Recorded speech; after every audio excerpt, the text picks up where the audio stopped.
Québec. Entrepreneuriat Québec, il y a un site web. Donc, quand on s'inscrit, on a un nom d'usager, un mot de passe, puis on est capable d'aller consulter vraiment tous les aspects du plan d'affaires et plus encore. Il y a beaucoup d'informations. La personne travaille de façon autonome. C'est pas 5 jours semaine en classe. Non, on a 2 jours semaine en classe où, selon la clientèle, 2 soirs, une journée. Puis le reste du temps, selon la disponibilité de la personne, va travailler à la maison. C'est du coaching, on les accompagne. Fait que ça l'amène vraiment la personne à structurer sa démarche. Ça nous amène à être capable de convaincre. Se convaincre nous-mêmes du projet, puis convaincre les autres aussi, parce qu'il faut vendre notre projet. C'est pas tout d'avoir une idée, mais il faut être capable de vendre.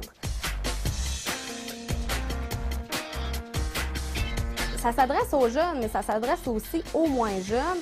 Les personnes qui s'inscrivent, peu importe vraiment leur niveau de connaissance, dans le sens que moi, j'ai vu des personnes peut-être moins habiles avec les outils informatiques. Fait que je prends vraiment la personne où ce qu'elle est rendue dans son cheminement, là, au niveau des outils informatiques, puis aussi au niveau de ses connaissances en affaires. Parce que je peux prendre de la clientèle qui ont déjà fait des cours en administration, mais il n'y a aucune condition d'admission. Je prends vraiment la personne où ce qu'elle est, puis où dans sa démarche est rendue au niveau de son projet. Là.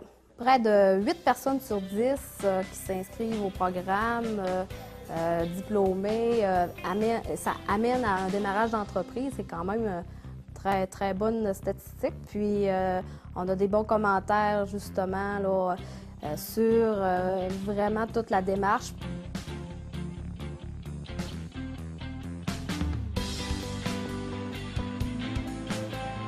Je recommande vraiment de se lancer en affaires.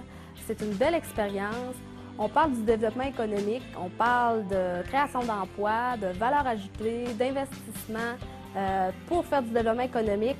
C'est les entrepreneurs qui sont importants. Fait qu'il faut vraiment être capable de donner un service aux entrepreneurs pour faciliter, pour augmenter la chance de succès. Un entrepreneur s'implique vraiment dans son milieu. Fait que je vous recommande vraiment de s'inscrire à lancement d'une entreprise. Profil d'une personne qui a choisi de vivre au lac. Je suis originaire de Saint-Jacques-de-Montcalm, dans la Nodière. Je suis venue m'installer ici, premièrement pour les études, à cause que la technique du milieu naturel se donne juste à Saint-Félicien. Donc, je me suis exilée pour ça. Comme j'étais arrivée au cégep, puis qu'on était tous de l'extérieur, c'était facile de se créer facilement un réseau parce que tout le monde se cherchait des amis. Mais après la technique, quand tout le monde est parti, c'est là que je me suis plus impliquée. Je suis rentrée dans les scouts, je suis administratrice de Némocratia. Je me suis mis à m'impliquer partout, à être bénévole, comme pour la traversée, au souper dans les rues. C'est comme ça que je me suis créé un réseau puis que je me suis impliquée.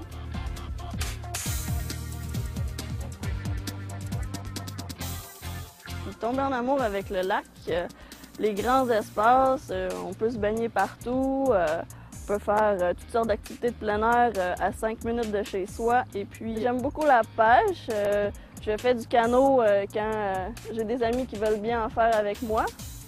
Puis j'aime beaucoup là, aller me promener dans le bois, faire du camping, ce genre de trucs-là. Aussi, les gens sont très sympathiques, puis c'est facile de s'impliquer. C'est une façon de connaître les gens, de se créer un réseau social, puis d'avoir beaucoup de plaisir avec toutes sortes de monde. Là.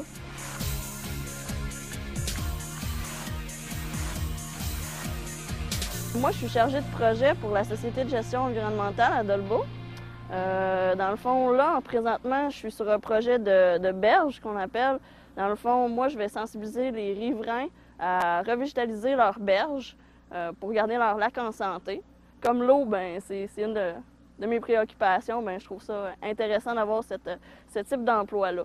On fait de la sensibilisation, surtout dans la MRC Maria-Chapdelaine, mais là, on est en train de s'expanser vers Domaine du Roi, donc on couvrirait tout le contrée Roberval en termes de sensibilisation. La SGE aussi, on fait beaucoup de projets là, à caractère social comme vélo communautaire. Aussi, on a des connexions compétences. Aussi, on a des projets de protection. Dans le fond, Luc Langlois, qui est mon collègue, lui, s'occupe du parc régional des Grandes Rivières. Puis, dans le fond, on protège ces zones-là, on les développe. En gros, c'est ça, les projets de la SGA. Nous avons vu au cours de cette émission des gens qui ont choisi de vivre chez nous et d'autres qui ont choisi d'y faire affaire. Pourtant, on parle d'un bilan migratoire négatif pour le Saguenay-Lac-Saint-Jean depuis plusieurs années. Toutefois, cette tendance semble sur le point d'être renversée. Selon l'Institut de la statistique du Québec, la région affichait en 2000 l'un des pires bilans migratoires interrégionaux du Québec, avec une perte nette de 3 800 habitants. En 2007-2008, ce déficit était de seulement 403 personnes. En mars 2009, le journal Internet Les Affaires attribuait cette amélioration à la stratégie migration et à la mobilisation de la communauté. Mise sur pied en 2004, la stratégie migration a pour mission de créer des conditions favorables à l'établissement des jeunes de 18 à 35 ans dans la région. Depuis sa création, beaucoup de travail a été fait dans ce sens, que ce soit par des incitatifs financiers pour ceux qui désirent effectuer un retour en région, qui souhaitent s'y établir, qui veulent s'y partir en affaires ou par des activités de recrutement à l'extérieur.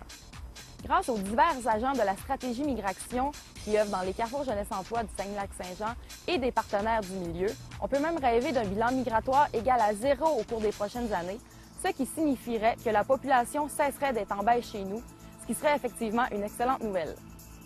La semaine prochaine, à s'impliquer et se développer, nous présentons l'entreprise dolmissoise Abcam, les Cornets du Graben du Cégep de Saint-Félicien, le Jardin communautaire de Saint-Félicien, Régent Gauthier du Théâtre Micmac, le comité Complexe intégré et Philippe Gosselin, qui est venu s'établir à Roberval il y a déjà plusieurs années.